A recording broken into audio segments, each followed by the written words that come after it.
The 44,638 ICT packages were procured during that time. Only 16,000 were delivered.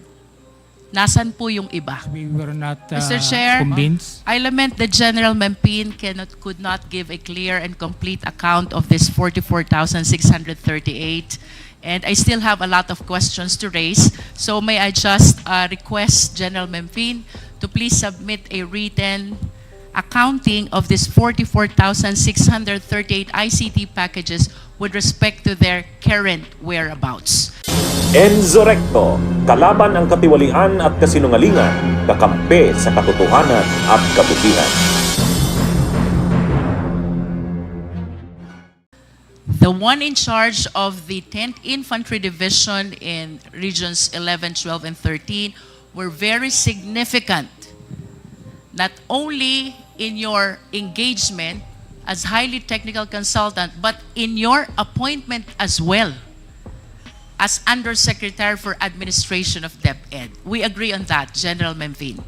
Yes, Your Honor, Mr. Chair. As a matter of fact, to illustrate how the former secretary trusted you, may I ask, are you aware of Department Order number 78, General Mempin? Yes, ma'am. What is Department Order number 78? It's about the procurement, ma'am. With all due respect, dito po sa Department number 78, ibinibigay po ang mandato na pamunuan ang Department Computerization Program sa Program Director. You confirm this? Yes, I stand corrected, ma'am. It's about. In other words, since 2010, General Mempin, ang Department Computerization Program ay pinamumunuan ng Program Director. Ito po ang nakasaad sa Department Order number 78. But because the former secretary trusted you so much on this position of being the Undersecretary for Administration, the Deped issued DO number 16, series of 2023.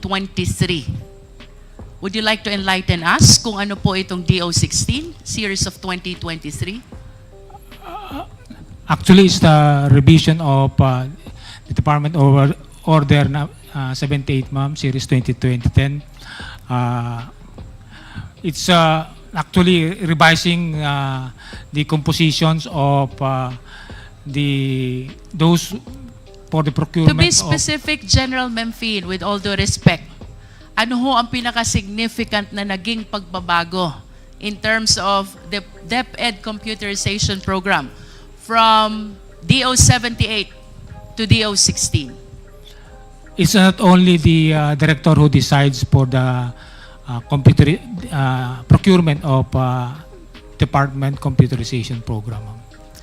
For the information of the committee, General Mempin, it is clear that from DO number 16, the management of the department's computerization program was transferred from the program director to the Undersecretary for Administration, and that is you, General Mempin. That is how the former secretary trusted you. A policy which has long been existing for 13 long years, 2010, was suddenly changed, transferring the management of Deped Computerization Program from the program director to the office of the Undersecretary for Administration. Do you agree with me? Yes, ma'am. Ma'am, can I elaborate, Mr. Chair? Yes, please.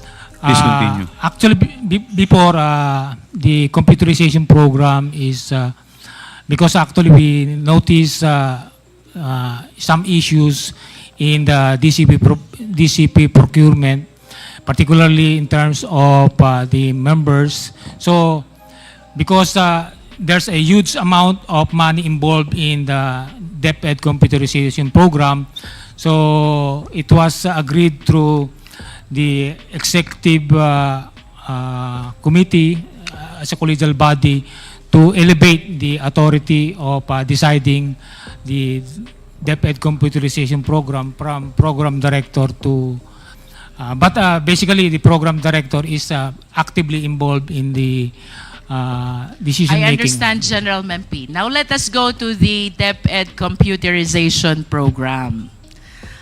Per fiscal year 2023, mayroon po kayong report. Ang sabi nyo, the delay and underperformance in procuring the ICT packages for 2023 were mainly due to the reconfiguration of the original specification and modifications of the package contents. You agree with this? Yes. Because this is in your report. But I wish to ask General Mempin, how come in your physical target versus accomplishment, kindly show on the screen, ito pong fiscal year 2023, this is your time as the one heading the DepEd computerization program, simultaneous with you being the Undersecretary for Administration. 0% po ang accomplishment ng DepEd computerization program. Can you please enlighten us on this? Actually, ma'am, nandito po yung director ng ICTS, but to give you insight on the performance, because ma'am, when we arrived in DepEd 2023, actually it's still the 2022 DCP programs being processed because of the delay during the 2022 because of the change of the administration. So actually, ma'am, late 2023 na po na process completely yung May we know why, DCP. General Memphin? Of course, we understand from the records na yung 2023 budget, hindi nyo po na-utilize, and that is the reason kung bakit naka 0% ang accomplishment rate. May we know the reason why? Because of the partly of the procurement process, because it has to go to the Bids and Awards Committee, and the members of the Bids and Awards Committee is still hands in full in terms of the DCP 2020. But of course, you realize, General Memphin, the value of this DepEd computerization program with respect to the learning of the students who are supposedly relying on this. Tama po ba? That's correct, Your Honor, Mr. And to Chair. complete the picture, General Memphin, I wish to share to the committee, mayroon po kayong na-procure 44,638 ICT packages and DepEd packages sa taong 2022 and 2023. Ngunit ayon sa annual audit report ng COA, ang na-deliver nyo lang is 16,580. This is not even one half of what is supposed to be delivered. So to make it clear, General Memphin, na kapag procure po kayo ng 44,638 ICT packages, but per report of COA, ang delivered pa lang is 16,580, equivalent to 37% of the supposed accomplishment. Can you please explain this? Ma'am, Your Honor, Mr. Chair, if I may request the Director of ICTS, because I was not already out of DepEd since July, so I'm not aware of the updates in terms of deliveries with regards, so that maybe General we Memphin, could have with a all good due picture. respect, the procurement happened in 2023. Yes, ma'am. Ibig sabihin, nabili na po ito. 44,638 ICT packages. You were still with DepEd. Yes, You ma'am, but resigned only last July 2024. Tama Yes, po ma'am. ba? From your perspective as Undersecretary for Administration and the one heading the Deped Computerization Program, ano po ba naging appreciation nyo dito? Anong naging dahilan why you were way below the supposed accomplishment when in fact, ang dami nyo naman palang nabili? Or, if I may rephrase the question, nasan po yung nawawalang ICT packages?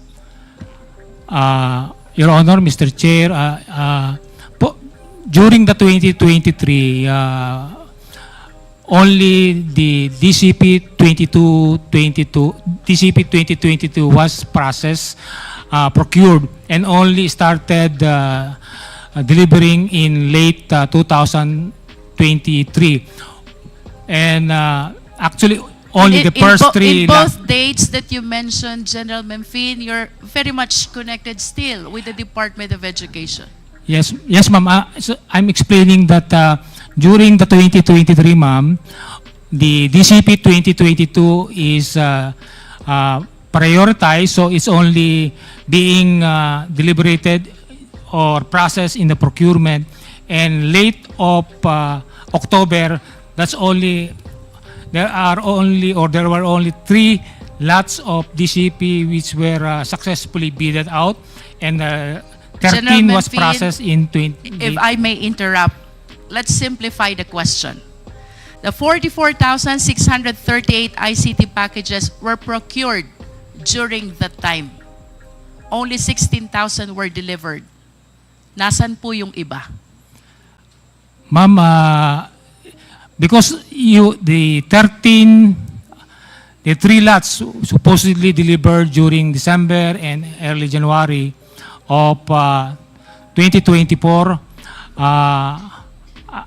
were subject to request for extension of some of the supplier, which we were not Mr. Chair, convinced. I lament that General Memphine could not give a clear and complete account of this 44,638, and I still have a lot of questions to raise. So may I just request General Memphine to please submit a written accounting of this 44,638 ICT packages with respect to their current whereabouts. Simple lang po ang question, General Memphine. Nasaan yung 44,000 minus 16,000 na ICT packages? Moving forward, Mr. Chair. May hulanong salita na ang ibig sabihin dito ay ang pagkakaisa. Bunyog Party List. Halika na, Bunyog Party List ka na. Halika na, Bunyog Party List ka na. Sa susunod, ang atinang suportahan, Bunyog Party List, nagtataguyod ng katotohanan, lumalaban para sa bayan.